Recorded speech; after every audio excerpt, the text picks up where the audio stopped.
আমি আজকে আপনাদেরকে জানাবো মালয়েশিয়ার কলিং ভিসা সম্পর্কে সংক্রান্ত তথ্য।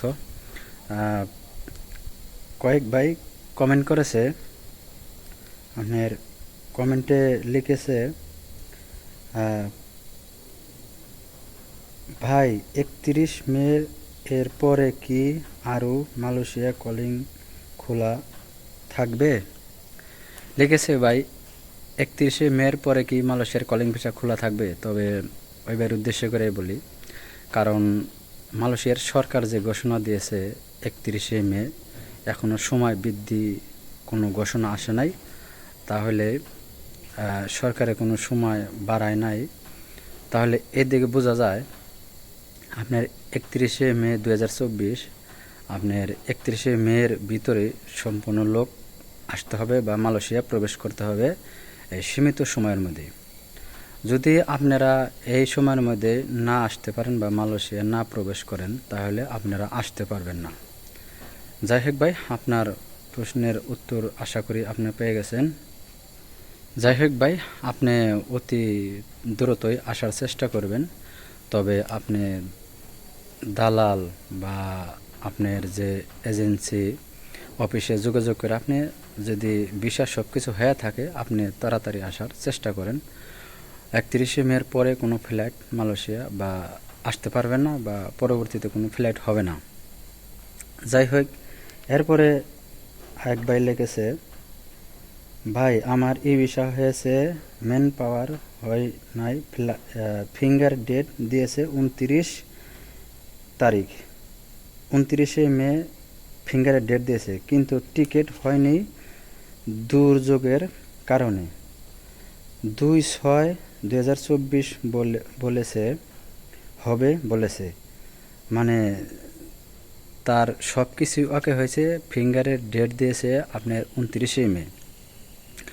এরপরে টিকিট হয়নি দুর্যোগের কারণে। অফিস থেকে ওই বাইরে বলছে, ওই বাইরের নামটা হলো সাজিদ হাসান, তার অফিস থেকে বলছে দুর্যোগের কারণে টিকিট হয়নি, আপনার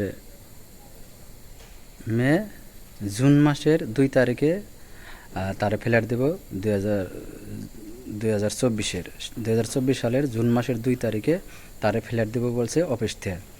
তবে যাই হোক ভাই সাজ্জাদ ভাই, তবে দুর্যোগ হইল বা কি কারণে আপনার টিকিট হইল না, এটা তো মালয়েশিয়া সরকার দেখবো না বা এটা বিবেচনা করব না।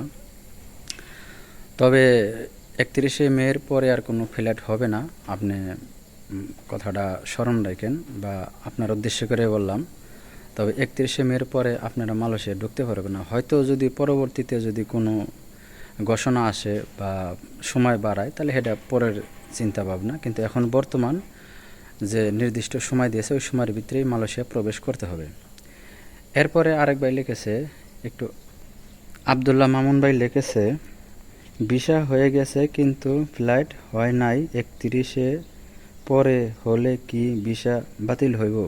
হ্যাঁ ভাই, 31 তারিখের মে মাসের 31 তারিখের পরে যদি আপনারা 31-এর ভিতরে যদি ফ্লাইটে না আসতে পারেন বা মালয়েশিয়া প্রবেশ করতে না পারেন, তাহলে অবশ্যই এই ভিসা বাতিল, কারণ ওই ভিসা কোনো কার্যকর হবে না। এরপরে যদি আপনার আশা থাকা যায়, যদি দুই দেশের সরকার, বাংলাদেশের সরকার বা মালয়েশিয়ার সরকার, যারা যদি বৈঠকে বৈশা যদি আবার জিনিসটা মীমাংসা কইরা বা আবার পরবর্তীর মেয়াদ বাড়ায়, তাহলে আপনার ভিসা কাজে লাগবে আশা করা যায়। তবে এটা হলো সরকারের উপরে নির্ভর করবার লাগছে, এটা পরের কথা। কিন্তু বর্তমান যেটা আপনার যে সময় দিয়েছে মালয়েশিয়া সরকার, এই সময়ের ভিতরেই আপনি মালয়েশিয়া প্রবেশ করতে হবে।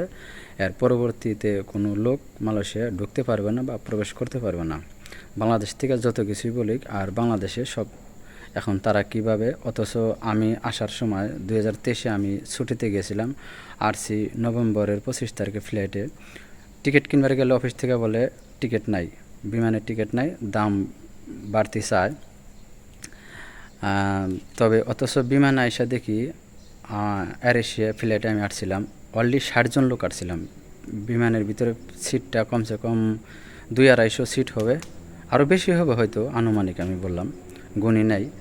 তবে অলরেডি 60 জন লোক আমরা আসছিলাম। 3 জন লোক ছুটির আর সবটি নতুন কলিং ভিসার লোক, আর 12 জন লোক আসিল ট্যুরিস্টের ভুনাইর। যাই হোক, আর এরা বলে বিমানের টিকিট নাই, তবে এরা মিথ্যা কথাও সময়তে বলে থাকে। তবে আপনারা যারা মালয়েশিয়া কলিং ভিসা আসবেন অবশ্যই অফিসে চাপ দিবেন বা দালালে আপনারা চাপ দিবেন, 31 তারিখের ভিতরে আপনারা প্রবেশ করার চেষ্টা করবেন। পরবর্তীতে কোনো আপনারা ফ্লাইটে ঢুকতে পারবেন না বা মালয়েশিয়া প্রবেশ করতে পারবেন না। যাই হোক, আশা করি সবাইরে বুঝাইতে পারছি। এরপরও যদি আপনাদের কোনো কিছু জানার থাকে অবশ্যই কমেন্ট করবেন, আমি কমেন্টের উত্তর দেওয়ার চেষ্টা করব। একটু দেরি হলেও বা ভিডিওর মাধ্যমে দেই, লিখিতভাবে দেই, পরবর্তীতে ইনশাল্লাহ দিয়ে দেব। আজকের ভিডিওটা এই পর্যন্তই। পুরো ভিডিওটা দেখার অনুরোধ রইল। দেখার পর যদি ভালো লাগে অবশ্যই চ্যানেলটা সাবস্ক্রাইব করে দিয়ে পাশে থাকা বেল আইকন অন করে রাখবেন। আর আপনি যদি আমার চ্যানেলটা অলরেডি সাবস্ক্রাইব করে থাকুন, আপনাকে অসংখ্য ধন্যবাদ।